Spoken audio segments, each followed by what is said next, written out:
सेवा संघाच्या वतीनं जो महाराष्ट्रातील अनेक मान्यवर सरपंचाला पुरस्कार देण्यात आलेला आहे, त्या निमित्त हा सोहळा आयोजित केलेला आहे। पुरस्कार देण्यामागचे दोन हेतू असतील। एक म्हणजे ज्यांनी काही चांगलं काम केलं कोणत्या तरी क्षेत्रात, त्यांच्या पाठीवर कौतुकाची थाप पडावी, आणि दुसरं म्हणजे ज्यांना मिळालं नाही त्यांना याच्यातून काहीतरी प्रेरणा मिळावी, पुढे आपणही असं काहीतरी काम केलं पाहिजे अशी प्रेरणा मिळाली पाहिजे। म्हणजे दोघांचाही यामध्ये फायदा आहे, ज्याला मिळालं त्याचाही फायदा आहे, ज्याला नाही मिळालं त्यालाही प्रेरणा मिळते पुढे काम करण्याची। म्हणून ज्यांना मिळालं नाही त्यांनाही सरपंचाला माझी विनंती आहे की तुम्ही पुढे चांगलं काम करा, कधी ना कधी भविष्यात तुम्हालाही असे पुरस्कार मिळतील। तसे पुरस्कार म्हणजे काटेरी मुकुट असतो, जेवढे पुरस्कार मिळाले तेवढे जपून वागावं लागतं माणसाला, आणि त्याच्यावर ओझं पडतं ना। या ठिकाणी अनेक मान्यवर उपस्थित आहे। या संघाचे अध्यक्ष पावशे साहेब, हरिभक्तपरायण जयश्रीताई संगमनेरकर, विशेष म्हणजे आज फादरडे, आपल्याला काय माहित नाही फादरडे, पण आपल्याला पिता दिवस कळतंय। या संस्थेला ज्यांनी जन्म दिला ते पावसे काका, आपल्या सगळ्यांच्या वडिला सन्मान असल्यामुळे मी त्यांचाही सन्मान करतो, त्यांना स्वागत करतो। मी तुम्ही बऱ्याच वेळचे ताट कळलेले 11 वाजेपासून, तो एक 5 मिनिटात तुम्हाला एक 5-7 गोष्टी सांगतो। आपल्या देशावर अनेक प्रकारे, वेगवेगळ्या प्रकारे, नैसर्गिक नाही पण मानवी आपणच तयार केलेले संकट येत आहे, आणि ते संकट दूर करायचे असेल तर ग्रामीण भागाशिवाय, शेतकऱ्याशिवाय, सरपंचाशिवाय तिसरा माणूस नाही। म्हणून माझी विनंती आहे सरपंचाला की नुसतं गावासाठी नाही तरी देशासाठी तुम्हाला हे काम करायचं आहे, मनापासून करा। ग्राम सुधारल्याशिवाय देश सुधारणार नाही, त्यामध्ये 5-7 गोष्टी करा प्राधान्याने। पाणी स्वच्छ पाहिजे पिण्याला लोक समाजाला, झाडं भरपूर लावले पाहिजे, फळाचे लावले पाहिजे, गावात स्वच्छता पाहिजे, भेसळयुक्त खाल्लं नाही पाहिजे गावानं, गावातलं तयार झालेलं अन्न जास्तीत जास्त खाल्लं पाहिजे, मुलांच्या शिक्षणाकडे, संस्काराकडे लक्ष दिलं पाहिजे, गावातल्या वडीलधाऱ्या म्हाताऱ्या लोकांना जीव लावला पाहिजे। हे सगळे कामं आम्ही आमच्या इथे करतोय, आणि त्याच्यातूनच खरं गाव विकास आणि माणूस समृद्ध होईल। पूर्वी लोक 100 वर्ष जगायचे, आता 60 वर्षे माणूस जगत नाही, 50 वर्षात मरतोय। मग याला कोणीतरी जिम्मेदारी घेतली पाहिजे। 130, 140, 35 वर्ष पहिले लोक जगलेत। श्रीकृष्णाचं वय 135 होतं म्हणते, है ना। आणि आता जर तुम्ही कोणालाही विचारलं तू किती वर्ष जगन तर तो 50, बळजबरी 50 म्हणतो, म्हणजे तो हपकून गेला, आता तोच हपकून गेलाय ना। मग ही कोणावर तरी जिम्मेदारी पाहिजे, म्हणून हे काम केले पाहिजे। ग्रामपंचायत मध्ये गावात कटकटी असतात, त्या कटकटी दुरुस्त करण्यासाठी आपण कडक नियम, कडक काम केले पाहिजे। अजूनही महिलाच्या लग्नाच्या नोंदी खेडेगावात होत नाही, चुकीची गोष्ट आहे। लग्नाच्या दिवशीच लग्नाची नोंद पाहिजे। नवे लग्न लावताना पंचायतकडून परमिशनच घेतलं पाहिजे, त्याच्याशिवाय लग्न नाही लावलं पाहिजे। अहो टपरी टाकायची तर परमिशन घेतो, आणि लग्न करायचं तर घेत नाही। एवढं कुठे बायको आणायची त्याची नोंद नाही, मेलेल्या माणसाची नोंद होत, मेलेल्या माणसाची नोंद करत नाही। सरपंच मौतीला राहतो हजर, पण नोंद होत नाही, ही दुर्दैवाची गोष्ट आहे। आणि त्याला जेव्हा सर्टिफिकेट लागते तेव्हा अडचणी येत्या, म्हणून या गोष्टी केल्या पाहिजे, जन्माची नोंद, विवाह। दुसरी एक गोष्ट माझी मागणी आहे किंवा माझं सांगणं आहे की माणूस कुठेही जन्माला कुठेही मेला तरी त्याची नोंद त्याच्या पंचायतला पाहिजे, कारण पुढे त्याला कागद काढायला त्याच्या वंशाला ते सोपं जातं। अमुक ठिकाणी जन्माला म्हणून तिथंच नोंद करा, कागद का तिकडेच काढव का, नाही, चुकीच्या गोष्टी आहे। म्हणून सरकारला पण या गोष्टीची जाण झाली पाहिजे। याच्यासाठी अशा संघटना पाहिजे, संघटना दाब टाकत्या। संघटना कशासाठी? काही लोकांचं काय समज आहे की बस संघटना काढलं म्हणजे काही लुटायला काढलं का, असं नसतं। संघटनेमुळे दाब पडतो, एक व्हा, नाही तर काही खरं नाही।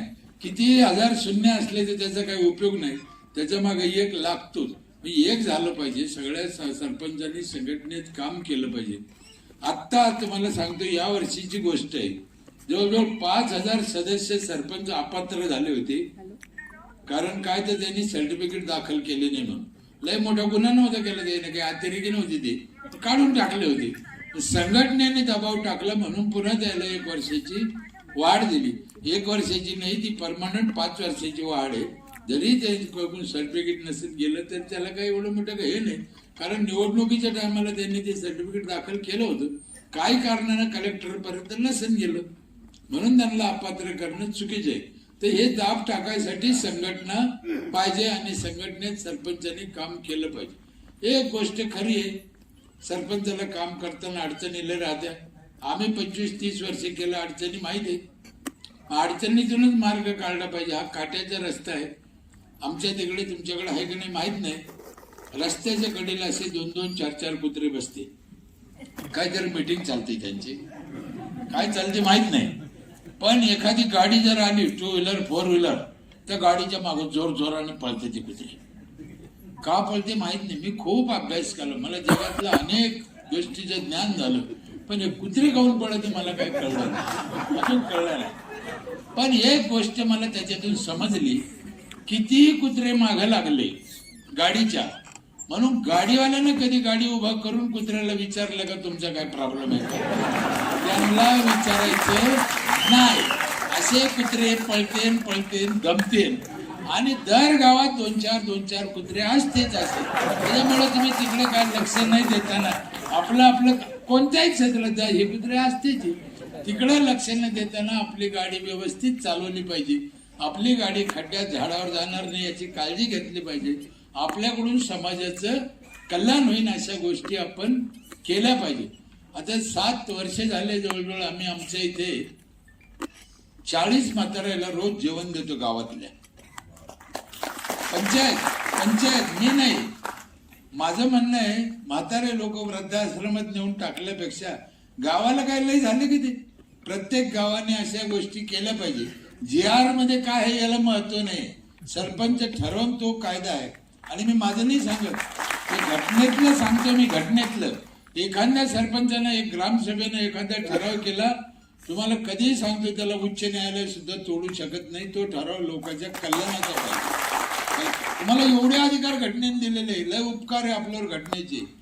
अहो साहेब, ज्या गावचा माणूस त्याच गावाला सदस्य सरपंच होतो, दुसऱ्या गावचा होतो का? ही किती आनंदाची गोष्ट आहे. आणि आपण भांडणं करतो गावातल्या गावात. जर बाहेर गावचा सरपंच बसायची तरतूद असती तर ह्या आमदार लोकांना सारे मद्रासी आणून आपल्या बोकंडी बसले असते. ह्या गावचा सरपंच, हे गावचा, तुम्ही आपण मेलो असतो. म्हणून घटनेचे आपल्यावर लय उपकार आहे आणि ही जिम्मेदारी आपल्याला घटनेने दिलेली आहे, तर ती आपण चांगल्या पद्धतीने निभावली पाहिजे. गावात वाद राहते, गटबाजी राहते, पण तुम्ही ना छत्रपती शिवाजी महाराज श्रीकृष्ण भगवंतांनी जे काही डावपेच केले समाजासाठी, कधी कपट वागले, कधी चोऱ्या केलं नाही का? त्यांना चोर काऊन म्हणले श्रीकृष्णाला? छत्रपती शिवाजी महाराजांनी सुरत लुटलं. ते काय कारण का? समाजाच्या हितासाठी ह्या गोष्टी काही करावं लागत्या, केल्या पाहिजे. काही ठिकाणी काय ऑब्जेक्शन आहे, महिला सरपंच आहे तिच्या नवरा ऑफिसात कशाला जातो? मी जाहीर सांगतो, गेलाच पाहिजे. का नाही जायचं त्याने? एवढ्या मंत्र्याला PA राहते, मग तिला बिचारीने एक PA ठेवलं तर एवढं काय बिघडलं? काय त्याच्यात काय बिघडलं? त्याच्यात काय बिघडलं? माणसानं मोठा विचार केला पाहिजे. संकुचित भावनेचा विचार करून जमत नाही. काय हरकत आहे तिने एक माणूस संघ ठेवलं, त्याला वाईट काय? म्हणून या अशा ज्या गोष्टी आपल्या डोक्यात काही कचरा भरलेला आहे, तो कचरा काढून टाकला पाहिजे. कचरावरून विषय निघाला. सगळ्या सरपंचाला माझी महाराष्ट्रातल्या विनंती आहे, कचरा हे सोनं आहे. गावातल्या कचरा प्लास्टिक विकत घ्यायची इथून पुढे पद्धत करा. तुम्ही साफसफाईचं कर वाढा. माझ्या इथे साफसफाईचं कर एका घराला 500 रुपये, तुमचा सगळ्याचा 25 रुपये. नीट समजून घ्या विषय. मी प्लास्टिक विकत घेतो लोकांकडून वापरलेलं, कोणाच्या पैशाने घेतो? त्यांच्याच पैशाने. पण प्लास्टिक फेकते किती? तुम्ही काय शिकित त्याला प्लास्टिक फेकू नको, प्लास्टिक फेक, त्यांना ऐकणार आहे किती? तुम्हाला गाव सुधारायचं असेल तर त्याचा मूत त्यालाच पाजला पाहिजे. त्याच्याशिवाय ते शक्य. ज्ञानेश्वरी वाचून, हरिपाठ वाचून हा समाज गावापुढे ते सुधारणार नाही. डावपेच जे श्रीकृष्ण भगवंतांनी केले, शिवाजी महाराजांनी केले, फक्त एक आहे, तुमचा हेतू शुद्ध पाहिजे. तुमचा हेतू शुद्ध पाहिजे. मग तुम्ही वाटण तसे डावपेच वापरा. एकदा सावित्री पौर्णिमेला मी वड लावायला वाटले होते महिलाला. ग्रामसेवक घाबरला, म्हणे बाई वड कुठे लाईन. म्हणलं तुला काय टेन्शन आलं, ती कुठे लाईन, आपण भेट द्यायची तिला, भेट द्यायला काय हरकत आहे. वड सावित्री पौर्णिमा तिला आवडत. वड सावित्री पौर्णिमेला महिला का पूजित माहितीये का, त्या सत्यवानला अटॅक आला होता, कोरोना झाला होता. मग तिनं वडीत वडाखाली आणला, त्याला ऑक्सिजन मिळाला, म्हणून वडाला पूजित आहे. मग त्याने बळजबरी 70-80 रोपं आणले. ही सत्य घटना आहे माझ्या इथे. आणि मी दुसऱ्या दिवशी वट सावित्री पौर्णिमा होती, मी दौंडी दिली शिपायाला सांगून लाऊडस्पीकर मध्ये. 18 लाऊडस्पीकर आहे माझ्या इथे दौंडी द्यायला. त्याच्यात लाऊडस्पीकर मध्ये दौंडी दिली. महिलेला विनंती आहे, ग्रामपंचायतनं वडाचे रोप आणले, उद्या वट सावित्री पौर्णिमा आहे, जिला पाहिजे घेऊन जा, वड लावा. वट सावित्री पौर्णिमेला वडाची पूजा करणं लय पुण्याचं काम आहे, दौंडीत सांगितलं. पण महिलाला विनंती आहे का आपले वड पूजा, दुसऱ्याची वड पूजू नये. जेव्हा महिला पळत आल्या, आमचं वड द्या, आमचं वड द्या, घेऊन घ्या, वड पुरले नाही. मी काय म्हणतो, थोडा कपटपणा करायचा, काम होऊन जाते ना.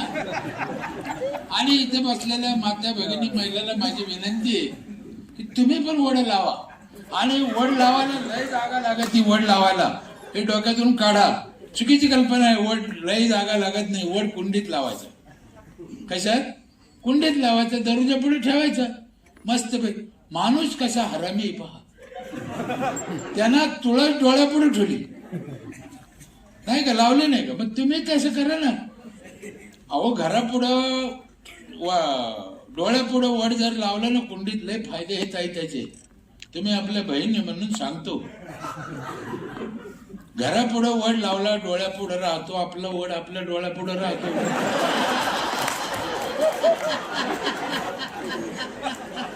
वड्या खोड्याला लावला तर त्याला लय फार रुंब्या फुटत आहे.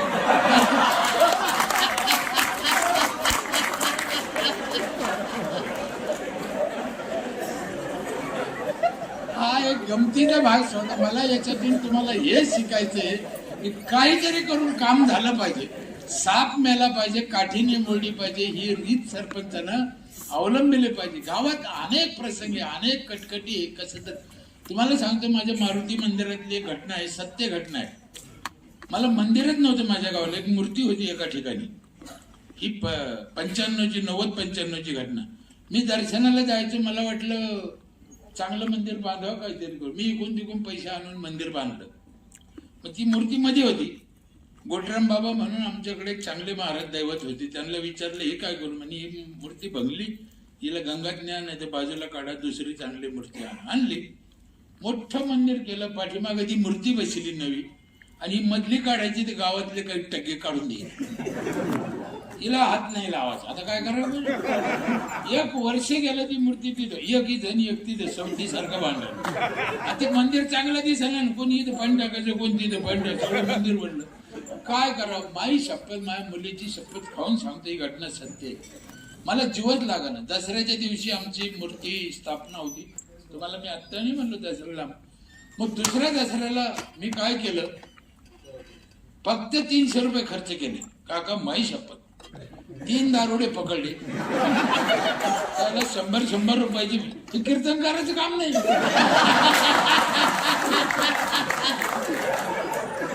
ती गेला दारू पाजली, 100 म्हणलं ह्यो मारुती रात्री 12 वाजता मागे नाही नेला. म्हणा तुम्ही काय काय नेला काय ना, रात्री 12 वाजता उचलला, मागं ठुला, आंघोळी केल्या, तिथे प्लास्टर करून घेतलं. सकाळी लोक आले, मारुती मागं गेला, मारुती कसा गेला, कोणतरी आला, कोण आणतं त्याला पुढं. आपला हेतू म्हणजे जे गोपाळकून, मावळ्याकून, श्रीकृष्णाने सुदाम्याकून, लंगड्या पांगळ्याकून ते काम केलं आणि देश सेवा केली. मला हे सांगायचं तुम्हाला की गावातला कोणताही माणूस तुमच्या कामाला येऊ शकतो, तुम्हाला पारख पाहिजे त्याची. नुसता रागराग करून किंवा त्याच्याकडे वाईट नजरेने पाहून, ह्यो असाच आहे, तो तसाच आहे, तो त्या गटाचा आहे, तो माझी सरपंचाचा भाऊ आहे, वाईट नाहीये. तुम्ही पारखा, त्याच्याकडून कोणतं काम करून घ्यायचं ते तुम्ही ठरवा. तुमची बुद्धीचा कस लावा. गावातला प्रत्येक माणूस तुमच्या बाजूने येऊ शकतो. आज तुम्ही हाताने दूर लोटला तर त्याला पर्याय नाही, ते दूरच जाईल. म्हणून त्याला कोणत्या मार्गाने जवळ करायचं हे तुम्ही ठरवा आणि आपल्या गावचा चांगला विकास करा. बराच वेळ झाला तुम्ही सगळे बसलेले आहेत. मलाच थोडा उशीर झाला होता. मी तुमची सरपंच सेवा संघाची आदरणीय लोकांची महाराजांची माफी मागतो. मला पण मी काय मुद्दाम नाही झालं, माझ्या ड्रायव्हरची काहीतरी गडबड झाली त्याच्यामुळे उशीर झाला. आपल्या सगळ्यांची माफी मागतो. असंच संघटनेत काम करत राहा. या संघटनेची चांगली वृद्धी हो. ती काय म्हणते ना, इवलेसे रोप राविले द्वारी त्याचा वेलू गेला गगनावरी. 7 वर्षाचे हे रोपट आहे, भविष्यात चांगलं मोठ्या वड्यासारखं हो अशी मी परमेश्वर त्यांनी प्रार्थना करतो. इथंच थांबतो. जय हिंद, जय महाराज. धन्यवाद पेरे साहेब.